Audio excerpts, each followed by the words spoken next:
성령은 누구에게 임하시는가? 성령은 누구에게 임하실까요? 많은 사람들은 성령을 말합니다. 성령의 능력을 말합니다. 성령의 은사를 말합니다. 성령의 기름 부음을 말합니다. 그러나 우리는 먼저 물어야 합니다. 성령을 받을 그릇이 준비되어 있는가? 성령은 하나님의 선물입니다. 사람이 돈을 주고 살 수 있는 것도 아니고 사람의 노력으로 만들어낼 수 있는 것도 아닙니다. 그러나 성령을 받는 사람에게는 분명한 조건이 있습니다. 회개하는 사람입니다. 예수 그리스도를 믿는 사람입니다. 하나님의 말씀 앞에 순종하는 사람입니다. 그리고 오늘 우리가 특별히 붙잡아야 할 조건이 있습니다. 그것은 바로 말씀을 먹는 사람입니다. 말씀 없는 성령 체험은 위험합니다. 말씀 없는 은사는 자랑이 될 수 있습니다. 말씀 없는 기름 부음은 미혹으로 흐를 수 있습니다. 그러므로 마지막 때 성령을 받는 사람은 반드시 말씀을 먹는 사람이어야 합니다. 오늘은 성령을 받는 사람의 조건을 에바와 흰의 분량을 통해 살펴보겠습니다. 에바는 말씀의 양식입니다. 흰은 성령의 기름과 포도주입니다. 성령을 받는 사람은 말씀의 에바를 먹고 성령의 흰을 마시는 사람입니다. 일부 성령은 하나님의 선물이다. 먼저 우리가 분명히 알아야 할 것이 있습니다. 성령은 사람의 공로로 받는 것이 아닙니다. 성령은 하나님의 선물입니다. 사도행전 2장 38절은 이렇게 말씀합니다. 너희가 회개하여 각각 예수 그리스도의 이름으로 세례를 받고 죄의 사함을 받으라. 그리하면 성령의 선물을 받으리니 성령은 선물입니다. 그러나 이 선물은 아무에게나 주어지는 것이 아닙니다. 성령은 회개하는 사람에게 임하십니다. 성령은 예수 그리스도를 믿는 사람에게 임하십니다. 성령은 하나님의 말씀 앞에 자신을 낮추는 사람에게 임하십니다. 회개란 단순히 잘못을 후회하는 것이 아닙니다. 회개는 방향을 바꾸는 것입니다. 내가 주인된 자리에서 내려오는 것입니다. 하나님을 내 삶의 왕으로 인정하는 것입니다. 성령은 자기 뜻대로 살려는 사람에게 임하지 않습니다. 성령은 하나님의 뜻 안으로 들어가려는 사람에게 임하십니다. 성령은 예수 그리스도를 믿는 자에게 주어집니다. 요한복음 7장 38절과 39절은 말합니다. 나를 믿는 자는 성경의 이름과 같이 그 배에서 생수의 강이 흘러나오리라. 이 말씀은 예수님을 믿는 자들이 받을 성령을 가리킨 것입니다. 그러므로 성령을 받는 첫 번째 조건은 분명합니다. 회개해야 합니다. 예수 그리스도를 믿어야 합니다. 그리고 하나님의 말씀 앞에 서야 합니다. 2부, 말씀 없는 성령 체험은 위험하다. 마지막 때에는 많은 사람들이 성령을 말합니다. 기름 부음을 말합니다. 은사를 말합니다. 능력을 말합니다. 그러나 성경은 우리에게 분별하라고 말씀합니다. 모든 영을 다 믿지 말라고 말씀합니다. 왜냐하면 마지막 때에는 미혹이 많기 때문입니다. 말씀 없는 성령 체험은 위험합니다. 말씀이 없으면 감정과 성령을 구분하지 못합니다. 말씀이 없으면 분위기와 성령을 구분하지 못합니다. 말씀이 없으면 사람의 능력과 하나님의 역사를 구분하지 못합니다. 성령은 하나님의 말씀과 분리되어 역사하지 않습니다. 성령은 말씀을 생각나게 하십니다. 성령은 말씀을 깨닫게 하십니다. 성령은 예수 그리스도를 증거하게 하십니다. 요한복음 14장 26절에서 예수님은 말씀하셨습니다. 보혜사 곧 아버지께서 내 이름으로 보내실 성령, 그가 너희에게 모든 것을 가르치고 내가 너희에게 말한 모든 것을 생각나게 하리라. 성령은 말씀을 생각나게 하시는 분입니다. 그런데 속에 말씀이 없으면 생각날 말씀도 없습니다. 그러므로 성령을 받으려는 사람은 먼저 말씀을 먹는 사람이 되어야 합니다. 3부, 말씀은 지식이 아니라 양식이다. 성경은 말씀을 단순한 지식으로 말하지 않습니다. 성경은 말씀을 양식으로 말합니다. 사람은 밥을 먹어야 삽니다. 영혼은 말씀을 먹어야 삽니다. 마태복음 4장 4절에서 예수님은 말씀하셨습니다. 사람이 떡으로만 살 것이 아니요 하나님의 입으로부터 나오는 모든 말씀으로 살 것이라. 육체는 떡으로 삽니다. 그러나 영혼은 하나님의 말씀으로 삽니다. 말씀을 먹지 않는 사람은 영적으로 힘이 없습니다. 기도를 해도 오래가지 못합니다. 은혜를 받아도 쉽게 식어버립니다. 시험이 오면 흔들립니다. 미혹이 오면 분별하지 못합니다. 왜냐하면 속에 말씀이 없기 때문입니다. 말씀은 영혼의 양식입니다. 말씀은 믿음의 뿌리입니다. 말씀은 성령이 역사하시는 그릇입니다. 말씀이 씨앗이라면 성령은 그 씨앗을 살리는 생기입니다. 말씀이 뼈대라면 성령은 그 뼈대에 생명을 불어넣는 호흡입니다. 말씀이 그릇이라면 성령은 그 그릇에 부어지는 기름입니다.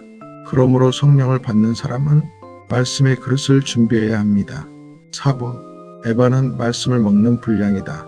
성경에서 에바는 곡식의 단위입니다. 고운 가루, 곡식, 양식을 재는 단위입니다. 출애굽기 16장 36절은 말합니다. 오멜은 에바 10분의 1이더라. 광야에서 이스라엘 백성은 만나를 먹었습니다. 만나는 하늘에서 내려온 양식이었습니다. 각 사람은 하루에 한 오멜씩 거두었습니다. 한 오멜은 에바의 10분의 1입니다. 그러므로 한 오멜은 10분의 1 에바입니다. 이것은 백성이 매일 먹어야 하는 기본 양식입니다. 영적으로 말하면 10분의 1 에바는 백성의 말씀 분량입니다. 구원받은 백성은 매일 말씀을 먹어야 합니다. 어제 먹은 말씀으로 오늘을 살 수 없습니다. 어제 받은 은혜로 오늘의 시험을 이길 수 없습니다. 만나는 매일 거두어야 했습니다. 마찬가지로 말씀도 매일 먹어야 합니다. 말씀을 가끔 듣는 사람은 영적으로 약합니다. 말씀을 행사 때만 듣는 사람은 뿌리가 깊지 않습니다. 말씀을 문제 생길 때만 찾는 사람은 쉽게 흔들립니다. 성령을 받는 사람은 말씀을 일상으로 먹는 사람입니다. 말씀을 음식처럼 대하는 사람입니다. 말씀을 생명처럼 붙드는 사람입니다. 5분 10분의 1 에바는 백성의 기본 양식이다. 10분의 1 에바는 백성의 기본 양식입니다. 이스라엘 백성은 매일 한 오멜의 만나를 먹었습니다. 이것은 매일의 말씀을 의미합니다. 성도에게는 매일의 말씀이 필요합니다. 하루의 양식이 필요합니다. 하루의 은혜가 필요합니다. 하루의 분별이 필요합니다. 믿음은 한 번의 감동으로 유지되지 않습니다. 믿음은 매일 말씀을 먹을 때 자랍니다. 말씀을 매일 먹는 사람은 쉽게 흔들리지 않습니다. 말씀이 속에 쌓이면 생각이 바뀝니다. 말씀이 속에 쌓이면 말이 바뀝니다. 말씀이 속에 쌓이면 선택이 바뀝니다. 말씀이 속에 쌓이면 삶의 방향이 바뀝니다. 성령은 이렇게 말씀을 먹은 사람 안에서 역사하십니다. 그러므로 성령을 받는 사람의 첫 번째 말씀 조건은 110 에바의 양식을 매일 먹는 것입니다. 매일 말씀을 듣는 것입니다. 매일 말씀을 묵상하는 것입니다. 매일 말씀 앞에서 자신을 비추는 것입니다. 6보 10분의 에바는 마지막 때의 갑절의 양식이다. 그런데 마지막 때에는 기본 양식만으로는 부족합니다. 출애굽기 16장을 보면 안식일 전날에는 갑절의 양식을 거두게 하셨습니다. 여섯째 날에는 각 사람이 2오멜씩 거두었습니다. 2오멜은 에바로 말하면 10분의 2 에바입니다. 이것이 갑절의 양식입니다. 평소에는 10분의 1 에바였습니다. 그러나 안식을 앞둔 때에는 10분의 2 에바였습니다. 여기에 마지막 때의 중요한 원리가 있습니다. 안식을 앞둔 사람은 갑절의 양식을 준비해야 합니다. 마지막 때를 살아가는 주의 종은 기본 말씀만으로는 안 됩니다. 갑절의 말씀이 필요합니다. 단순히 위로받는 말씀만으로는 안 됩니다. 분별하는 말씀이 필요합니다. 단순히 축복받는 말씀만으로는 안 됩니다. 진리의 말씀이 필요합니다. 단순히 듣기 좋은 말씀만으로는 안 됩니다. 나를 찌르고 고치고 새롭게 하는 말씀이 필요합니다. 마지막 때에는 미혹이 많습니다. 거짓 선지자가 일어납니다. 거짓 기름 부음이 나타납니다.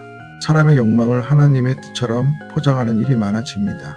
그러므로 마지막 때 주의 종은 10분의 1 에바에서 멈추면 안 됩니다. 10분의 2 에바의 갑절 양식으로 나아가야 합니다. 갑절의 말씀을 먹어야 합니다. 구약의 말씀을 먹어야 합니다. 신약의 말씀을 먹어야 합니다. 율법과 선지자의 뼈대를 알아야 합니다. 예수 그리스도의 십자가와 피의 증거를 알아야 합니다. 그래야 성령의 역사를 바르게 분별할 수 있습니다. 7번 210 에바를 먹는 사람은 주의 종이다. 주의 종은 자기만 먹는 사람이 아닙니다. 주의 종은 먹고 또 먹여야 하는 사람입니다. 자기 영혼만 살리는 사람이 아닙니다. 다른 사람에게 양식을 나누어 주는 사람입니다. 그러므로 주의 종에게는 갑절의 말씀이 필요합니다. 말씀을 조금 알고 말하는 사람은 위험합니다. 말씀을 부분적으로 알고 주장하는 사람도 위험합니다. 말씀을 자기 생각에 맞추어 해석하는 사람은 더 위험합니다. 주의 종은 말씀을 충분히 먹어야 합니다. 말씀을 씹어야 합니다. 말씀을 소화해야 합니다. 말씀을 삶으로 통과해야 합니다. 그래야 다른 사람에게 먹일 수 있습니다. 먹지 않은 사람은 먹일 수 없습니다. 소화하지 않은 사람은 나눠줄 수 없습니다. 자기 안에서 생명이 되지 않은 말씀은 다른 사람에게도 생명이 되기 어렵습니다.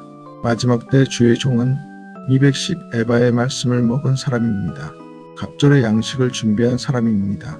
말씀으로 분별하고 말씀으로 증거하고 말씀으로 양식을 나누어주는 사람입니다.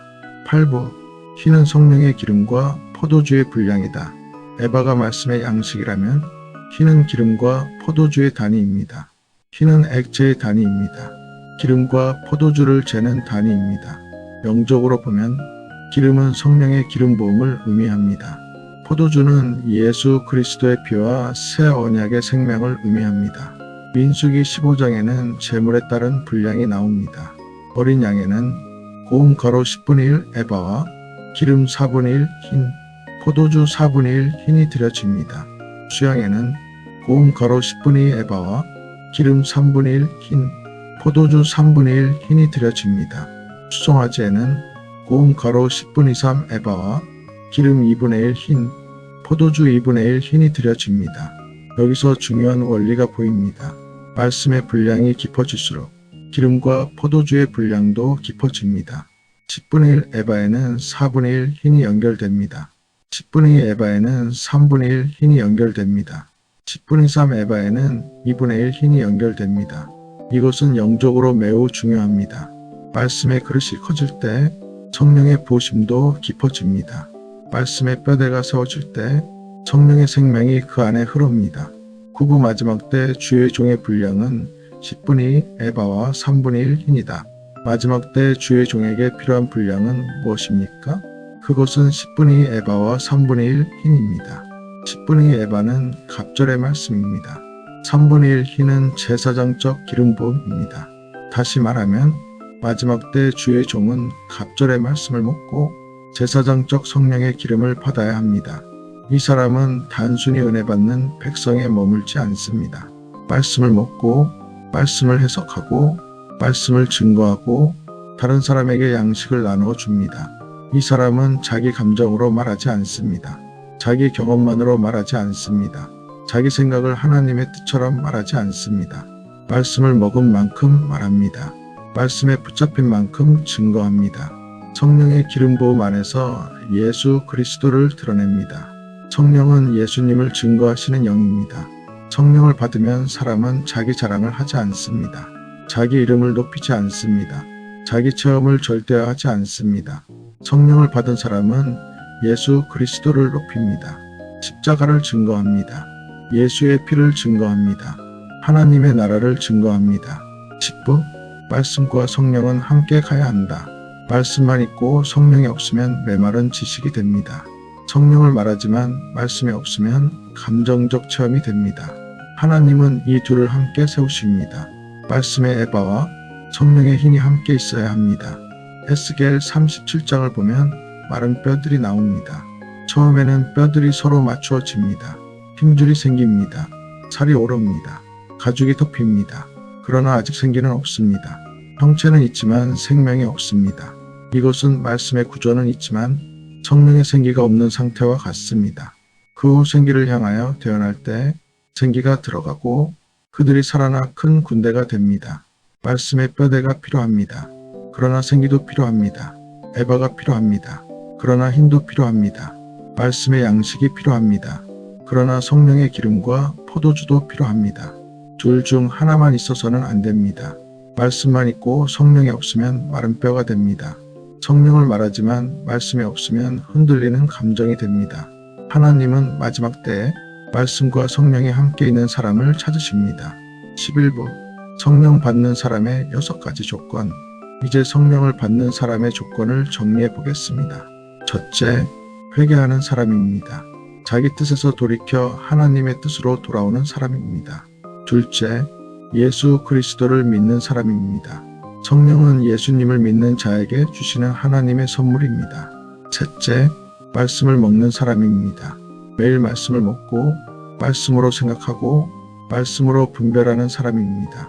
넷째, 갑절의 양식을 준비하는 사람입니다. 마지막 때 주의 종은 10분의 1 에바에서 멈추지 않고 10분의 2 에바의 말씀을 먹어야 합니다. 다섯째, 성령의 기름과 포도주를 마시는 사람입니다. 말씀의 에바 위에 성령의 힘이 부어져야 합니다. 여섯째, 순종하는 사람입니다. 사도행전 5장 32절은 말합니다. 하나님이 자기에게 순종하는 사람들에게 주신 성령도 그러하니라. 성령은 불순종을 정당화하는 영이 아닙니다. 성령은 하나님의 말씀에 순종하게 하시는 영입니다. 성령 받은 사람은 자기 마음대로 살지 않습니다. 성령 받은 사람은 하나님의 통치 안으로 들어갑니다. 성령 받은 사람은 말씀 앞에 무릎 꿇습니다. 성령 받은 사람은 예수님을 왕으로 모십니다. 12부, 우리는 지금 무엇을 먹고 있는가? 이제 우리는 자신에게 물어야 합니다. 나는 말씀을 먹고 있는가? 나는 매일의 만나를 먹고 있는가? 나는 10분의 1 에바의 기본 양식으로 살고 있는가? 나는 마지막 때를 위하여 10분의 2 에바의 갑절 양식을 준비하고 있는가? 나는 말씀의 그릇 없이 성령만 구하고 있지는 않은가? 나는 성령의 기름 없이 지식만 쌓고 있지는 않은가? 하나님은 말씀의 에바와 성령의 힘이 함께 있는 사람을 찾으십니다. 말씀을 먹고 성령을 마시는 사람, 하나님의 계명과 예수의 증거를 함께 가진 사람, 그 사람이 마지막 때 성령을 받는 사람입니다. 그 사람이 마지막 때 주의 종입니다. 그 사람이 마른 뼈들에게 생기를 대언할 사람입니다. 그 사람이 죽은 말씀을 생명의 말씀으로 전할 사람입니다. 그 사람이 백성에게 양식을 나누어 줄 제사장입니다. 결론, 말씀을 먹는 사람이 성령을 받는다. 성령을 받는 사람은 말씀을 먹는 사람입니다. 성령을 받는 사람은 말씀을 가볍게 여기지 않습니다. 성령을 받는 사람은 말씀을 생명으로 받습니다. 성령을 받는 사람은 말씀을 먹고 말씀으로 살고 말씀을 증거합니다. 마지막 때 주의 종은 갑절의 말씀을 먹어야 합니다. 10분의 2 에바의 말씀을 먹어야 합니다. 그리고 3분의 1 흰의 기름과 포도주를 마셔야 합니다. 말씀과 성령이 함께할 때 사람은 살아납니다. 말씀과 성령이 함께할 때 교회는 살아납니다. 말씀과 성령이 함께할 때 마른 뼈가 큰 군대가 됩니다. 오늘 우리에게 필요한 것은 단순한 감동이 아닙니다. 오늘 우리에게 필요한 것은 단순한 지식도 아닙니다. 오늘 우리에게 필요한 것은 말씀을 먹고 성령을 받는 것입니다. 에바의 양식을 먹고 흰의 기름을 받는 것입니다. 하나님의 말씀을 먹고 예수 그리스도의 증거를 마시는 것입니다. 그때 성령은 우리 안에서 역사하십니다. 그때 말씀은 생명이 됩니다. 그때 우리는 마지막 때 하나님의 나라를 증거하는 사람이 됩니다. 성령을 받는 사람의 조건, 그것은 말씀을 먹는 사람입니다. 말씀을 먹고 성령을 마시는 사람입니다. 갑절의 양식을 준비하고 제사장적 기름 부음을 받는 사람입니다. 마무리 기도, 주님, 내게 말씀의 양식을 주옵소서. 매일의 만나를 먹게 하옵소서.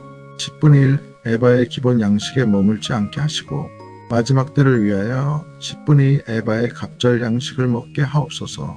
주님, 내 안에 성령의 기름을 부어 주옵소서.